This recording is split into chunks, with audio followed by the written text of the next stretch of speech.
Huh, that's strange. During our family trip drive, my husband intentionally let out a troubled voice. Something feels off in the back of the car. Jessica, can you go in and take a look? I didn't see any abnormalities with the car. But before I could argue, my mother-in-law, who was sitting in the back seat, interjected. You're his wife. Can't you listen what your husband says? Hurry up and go check the back. Reluctantly, I got out and went around to the back of the car. Even though I saw it, I couldn't solve any trouble that might arise. However, there was no lie in the car. And then, I'll get out too. My niece Molly said that and got out of the back seat. She's usually quiet, but for some reason, she's attached to me. She was the only source of solace in the family. Well, I guess I'll go check the car then. As I thought that, my niece spoke to my husband, who was in the driver's seat. Daddy, you absolutely shouldn't do that, you know. Hey, housekeeper, can you bring me some tea? I heard my sister-in-law's voice. I sighed and took off my blue light cutting glasses. Ever since I started living with my husband's family, they've referred to me as the housekeeper. My husband Mike and I met through a mutual friend during our university days. He was the type who wasn't around me much. Although he had a somewhat rough side, he was a vibrant and cheerful person, which gave me a good impression. He often talked about how he valued family and went on trips together. That was one of the reasons I found Mike so wonderful. We got married after 3 years of dating. While Mike's income was still low, I was starting to establish myself as a freelance translator. I thought that as long as we continue working together, we could happily navigate our marriage. However, I now realized that this idea was completely wrong. Shouldn't we live with my parents until we have a child? When Mike proposed that idea, to be honest, I wanted to refuse. It was because I didn't have a good impression of his parents and sister. Mike did prioritize his family, and they cherished him in return. However, he paid no attention to anyone outside the family. Moreover, his family had a condescending attitude towards me, as if considering me inferior. I still remember the first time I visited his parents' house, where they scrutinized me from head to toe. The only kind one was Molly, my niece, his sister's daughter. His sister had divorced shortly after Molly's birth, and had been living with their parents ever since. She didn't contribute to the household expenses, claiming that raising a child was expensive. Although I wasn't keen on living together, I knew it would be difficult to refuse. I had a sense that marriage was not just a matter between the two of us. Besides, Mike assured me that he would make sure I wouldn't have a bad experience. If my beloved husband said so, I wanted to believe him. But now, I am knocking on my sister-in-law's door, holding a cup of tea. She brushed up her bleached and damaged blonde hair and looked at me with an annoyed expression. Finally, You're the housekeeper, so you should be quick about these things, right? I'm sorry. Her reaction to my apology seemed displeased, and she gave me an annoyed look.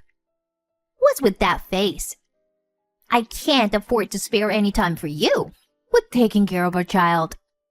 If you don't have kids and don't have a job, you should at least handle the chores.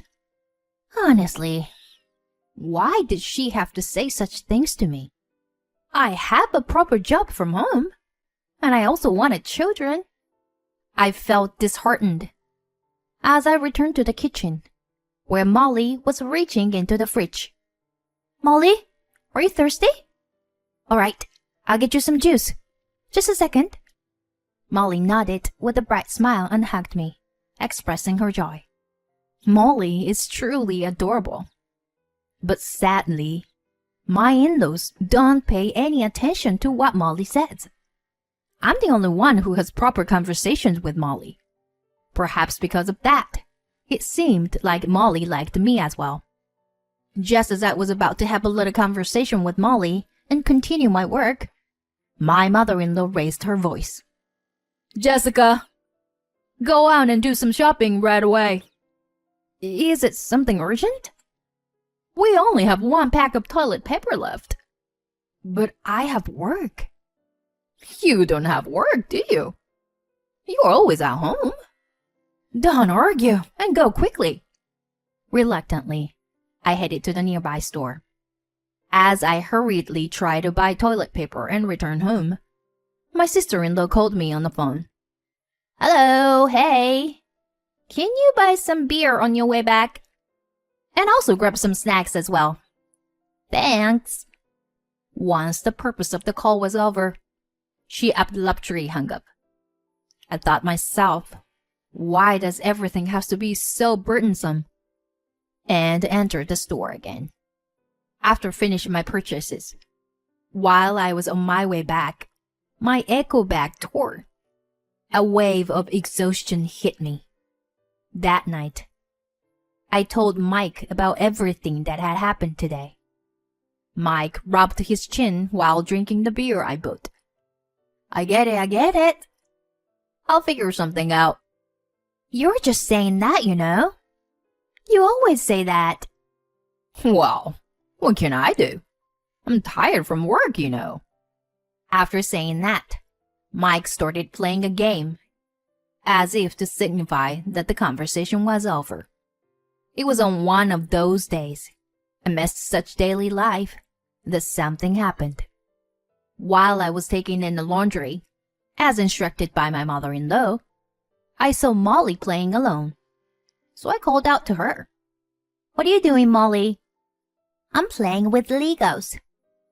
I'll give this to you, Auntie Jessica. Well, thank you. And then Molly looked off into the distance for a moment. Then she tugged at my sleeve as I was about to go upstairs. You can't go now. Huh? Why? Molly? Is something wrong? It's not good right now. Let's play Lego together. Following her words, I played with Molly for a while, and then we heard a voice from upstairs. Hey! There's a bug. Come here. Can't you do something about it? Ah, no way! Just let the housekeeper handle it. Jessica is still out shopping. I can't wait until she comes back. I was surprised to hear my mother-in-law and sister-in-law reluctantly coming out of the room. Molly seemed to be enjoying herself without paying any attention to what was said earlier. After that, more strange things happened. When I followed Molly's instructions, it seemed that I was able to avoid unpleasant situations, or good things happened unexpectedly. At first, I thought it was just a coincidence, but it kept happening repeatedly. So I began to think that Molly might have some kind of mysterious power. One night, while I was working in my room, I suddenly heard a knock on the door. Wondering what it could be, I opened the door and found my in-laws standing there with smiles on their faces. Jessica, we're thinking of going on a trip soon. Oh, really? Are you two going together? Oh, what are you saying? It's a family trip. You're coming too. My mother-in-law said that and casually patted my shoulder. It seemed that they were planning a family trip with everyone, including me, which caught me off guard because I thought they would ask me to stay behind. Jessica, if you stay at home all the time, you'll suffocate, won't you? Let's stretch our wings and have some fun together, shall we? There was something off about my usually unnoticeable father-in-law's smile. but I couldn't imagine that they were planning a trip just to harass me. And the day of the trip arrived. When I opened the door of the minivan, which my sister-in-law said was hers, I was surprised. Where is the child seat for Molly? Oh, we don't have that kind of thing. It's a waste of money, really. My sister-in-law said that and quickly got into the back seat. Molly looked a bit uneasy as she was about to get in. I couldn't bear it anymore, so I took her hand and made an eye contact. Molly, buckle up securely, okay? If anything happens, call me right away, all right? Okay. Thank you, Auntie Jessica. And we set off on our family trip. Mike was driving. I sat in the passenger seat, and the others sat in the back. Molly was sandwiched between my sister-in-law and father-in-law, looking out the window. It was a 3-hour drive from here. Mike was worried about the directions, so I ended up navigating with my phone while looking at the map. Everything was going well for a while, but as soon as we entered the mountains, my phone battery died. Of all days, I had forgotten to bring the portable charger. I told Mike about it. Oh, well, can't be helped, I guess. After driving for a while on the mountain road, Mike suddenly stopped the car. Oh, I hear a strange noise. Huh? Really? Yes, I've been noticing it for a while now. I looked through the rearview mirror and saw everyone, except Molly, nodding. Mike looked at me. Jessica, can you go and take a look? Huh? But I don't know anything about cars. Upon hearing that, Mike became irritated and slammed the steering wheel. Just go and check, quickly. What if an accident happens? Are you ready to take responsibility? Mike reproached me with an arrogant tone. Unable to retort, I placed my hand on the door, about to get out. In that moment, Molly suddenly started speaking. It's dangerous to go farther in the car. We shouldn't go by car. What? What are you saying? Suddenly. You're such a weird child. If you hate the car so much, then get out too. With a raised eyebrow, my sister-in-law forcibly pushed Molly out of the car. I quickly grabbed Molly's hand and moved to the back of the car. The rustling sound of the trees, swaying in the wind, created an eerie atmosphere. I thought we should quickly look and get back inside the car. As I observed the car, there didn't seem to be anything unusual. Molly, with a worried expression, held my hand tightly while looking around the area near the exhaust pipe. Then we heard the sound of the engine starting. Huh? What? The car started moving, leaving us behind. In disbelief, I stayed on my knees in that spot. We had been left behind in such a place. My phone battery was dead too. I looked into my bag, but there was nothing that seemed useful. Fortunately, I had my wallet with me, but it was of no use in this situation. What should I do? At that moment, everything went pitch black in front of me. Auntie Jessica? Molly's voice snapped me back to reality. That's right. I have to bring Molly back safely. No matter what happens to me, I have to protect this child. I handed Molly a piece of chocolate from my bag and put on the best smile I could. Shall we go home? Molly nodded strongly. We held hands and descended down the mountain path. After a while, Molly pointed to a game trail. This way. But what lay ahead was a dense forest. Entering it and getting lost would be extremely dangerous. However, continuing down the mountain path would take a long time. Fortunately, The sun was still high in the sky. I also worried about Molly's stamina. Perhaps that game trail could be a shortcut. Besides, Molly had protected me many times before. I decided to trust Molly's intuition and chose the game trail. We walked, singing to mask our fear. It seemed like a forest inhabited by creatures, as we caught a glimpse of squirrels and raccoons running by. Gradually, our mood became more enjoyable. And then, at the edge of the forest, we found a bus stop. Molly and I exchanged glances and boarded the bus that arrived just in time. Afterwards, we somehow made it back home. Molly seemed exhausted and fell asleep after drinking some juice.